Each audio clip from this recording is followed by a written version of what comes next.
విద్యార్థులు బాగా చదువుకొని సమాజంలో ఉన్నత స్థానంలో నిలవాలని జిల్లా కలెక్టర్ ఇలా త్రిపాఠి అన్నారు.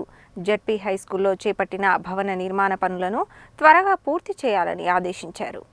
మంగళవారం నల్గొండ జిల్లా కనగల్ జిల్లా పరిషత్ ఉన్నత పాఠశాలను జిల్లా కలెక్టర్ ఇలా త్రిపాఠి ఆకస్మికంగా తనిఖీ చేశారు.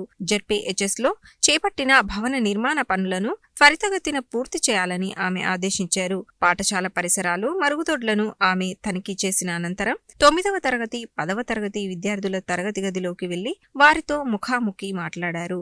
విద్యార్థుల విద్యా సామర్థ్యాలను పరిశీలించారు. విద్యార్థులు బాగా చదువుకొని సమాజంలో ఉన్నత స్థానంలో నిలవాలని ఆమె అన్నారు. జిల్లా పరిషత్ ఉన్నత పాఠశాలలోని నూతన భవనం నిర్మాణంతో పాటు కేజీబీవీ పాఠశాల నూతన భవనాన్ని సైతం పూర్తి చేయాలని, త్వరలోనే టెండర్లు పిలవడం జరుగుతుందని ఆమె తెలిపారు. అనంతరం జిల్లా కలెక్టర్ ప్రాథమిక వైద్య ఆరోగ్య కేంద్రంలో ఇటీవల వైద్య ఆరోగ్య కేంద్రానికి పంపించిన సామాగ్రిని అడిగి తెలుసుకున్నారు. తహసీల్దార్ పద్మ తదితరులు ఉన్నారు.